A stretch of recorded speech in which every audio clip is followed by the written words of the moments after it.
Buenas noches, mi nombre es Nidia Segura, soy estudiante de la Universidad Cooperativa de Colombia y actualmente estoy cursando quinto semestre de la Facultad de Psicología. El día de hoy quiero compartirles sobre mi microanálisis acerca de la película La Celda 211 y voy a basarme en dos autores, Echeverry 2010 y Soria 2005. Echeverry habla, o voy a citar el artículo de prisionalización, y de Soria sobre psicología criminal. La película Celda 211 es dirigida por Daniel Monzón en el 2009 y se desarrolla en un centro penitenciario. Juan Oliver es un joven que se acerca a la cárcel a relacionarse con sus compañeros y a conocer cómo son las instalaciones y todas las situaciones que se presentan en su nuevo cargo, el cual va a asumir al día siguiente. Sus compañeros empiezan a darle un recorrido sobre dentro de la cárcel, le van dando tips acerca de cómo es que es el trato que deben tener los funcionarios con los prisioneros, y su principal característica es el no demostrar el miedo. Mientras están haciendo este recorrido, le caen unos escombros a Oliver en la cabeza, lo que hace que sus compañeros, en lugar de llevarlo a la enfermería, lo ponen a descansar en una celda, la celda 211, y mientras esto sucede, uno de los privados de la libertad, el cual tiene como apodo Mala Madre, asesina a uno de sus compañeros y hace un motín dentro de la cárcel. Durante este microanálisis vamos a ver pues el concepto de prisionalización. Voy a hablarles acerca de los tipos de delincuentes que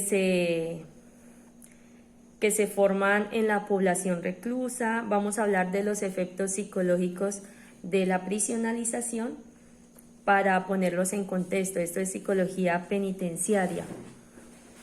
Entonces, por lo menos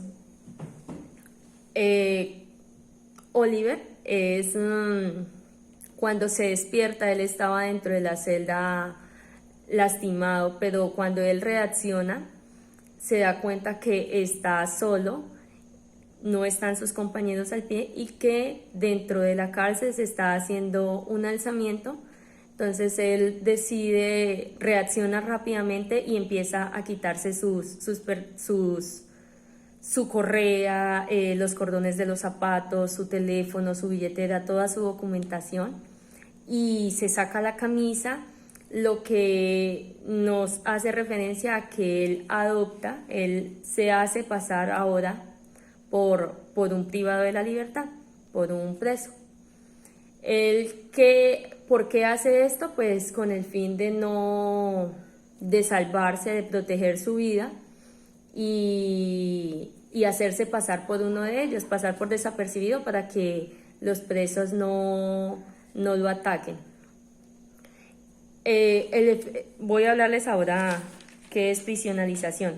Según Echeverry 2010, la prisionalización es un proceso por el que toda persona, en consecuencia de su estancia dentro de la cárcel, asume sin ser consciente de las conductas y valores que dan contenido a la subcultura carcelaria, ¿sí? Entonces, esta cultura carcelaria tiene unos principios, y el primero de ellos pues es la norma básica y hace referencia al no inmiscuirse en los problemas de los demás. Otro principio que tienen ahí es la frialdad de las reacciones. Entonces, cuando dentro de la penitenciaría se dan riñas, si bien unos están ahí encima alentando el evento, otros no manifiestan ningún tipo de reacción porque es algo se vuelve un paisaje natural para los ojos de estas personas. También está la dureza de la personalidad cuando ellos tienen que enfrentarse o hablar comunicarse entre los presos y con el fin de hacerse respetar, entonces se vuelven duros no solamente emocionalmente, sino también físicamente. Está la hostilidad y el desprecio por los funcionarios.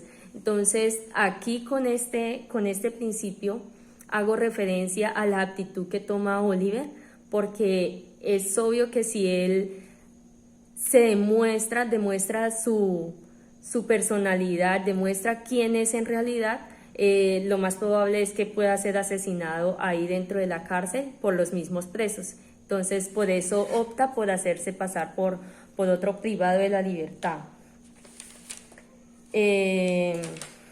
Una situación que se da después de él estar acá ya inmerso en ese motín, es que otros presos que no lo habían visto antes empiezan a preguntarle, a observarlo, y lo terminan llevando ante Mala Madre, quien es el líder, y empiezan a cuestionarlo, a hacerle una serie de preguntas, que por qué estaba allá, que había hecho, y Oliver pues muestra una actitud fuerte, lo que les hablábamos del principio del código carcelario, y le responde, es agresivo en su modo de hablar, pero respeta las decisiones que ellos toman, les muestra respeto aún así.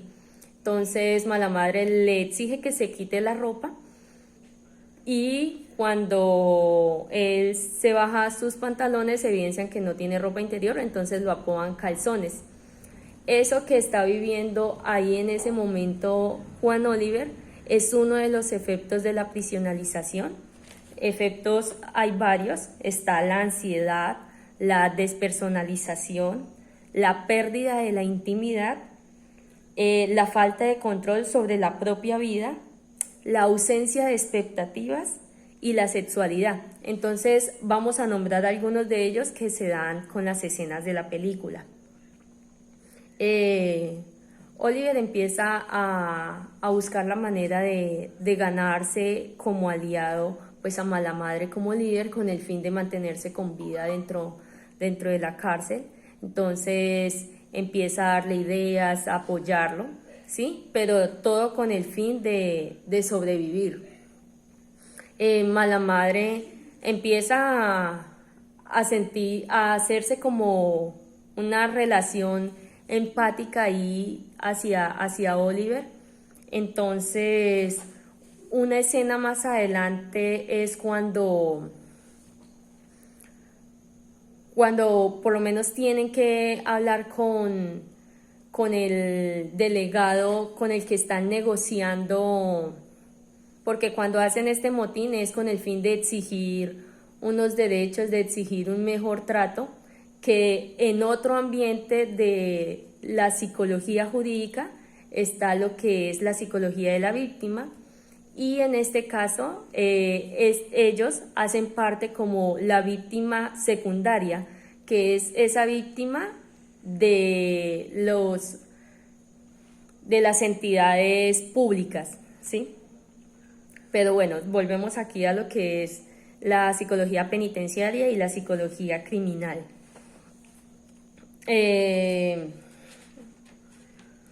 Vemos que Soria habla acerca de algunas teorías por las que se da la conducta criminal y nombra a las teorías biológicas, en donde cita a Carl Lorenz, y hablan sobre la agresividad. La agresividad pues a nivel del ser humano y en los animales es un instinto que le proporciona supervivencia y también se da en momentos de angustia. Entonces aquí explican más o menos por qué se dan o se inician estas conductas criminales. También está la teoría de constitucionales, está la transmisión genética, que también es como uno de los factores que influencian o que repercuten en un individuo para que se dé la psicología, la conducta criminal.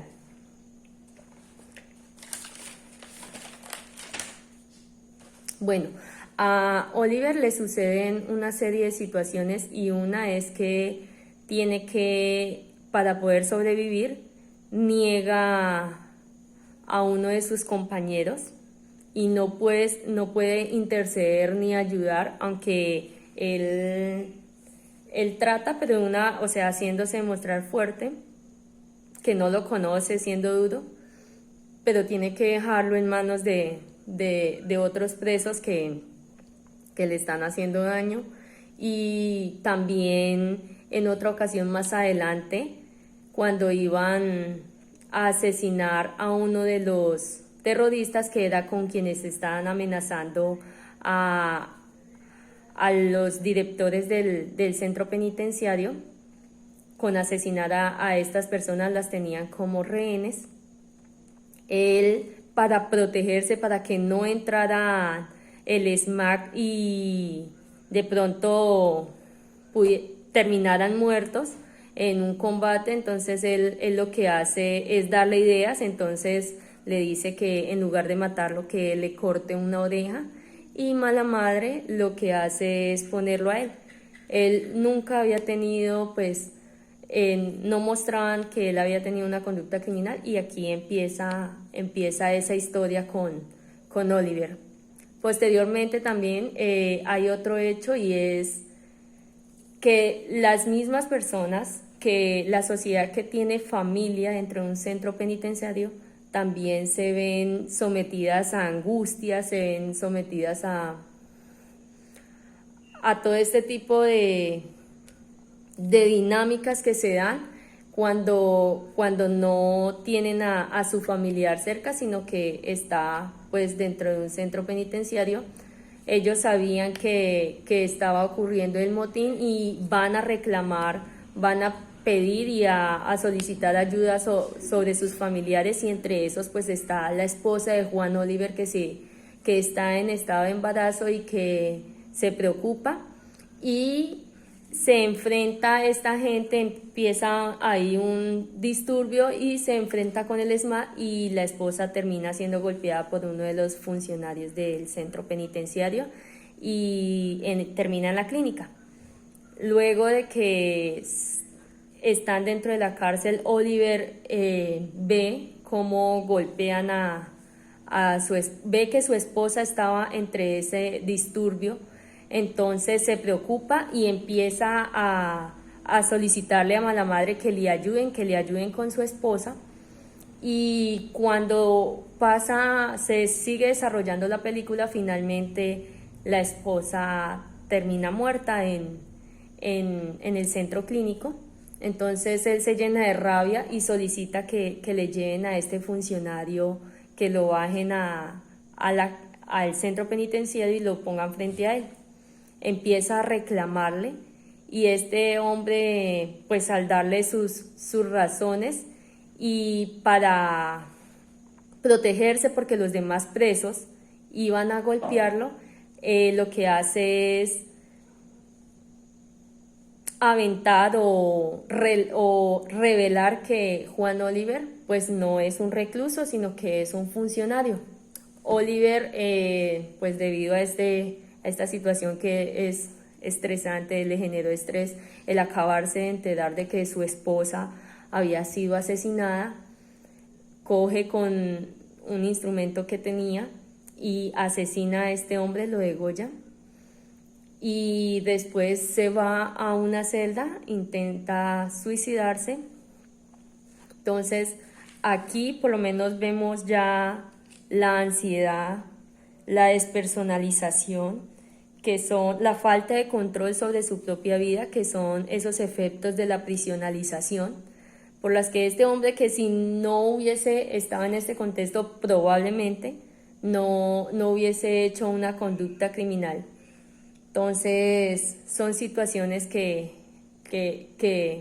que muestra esta película.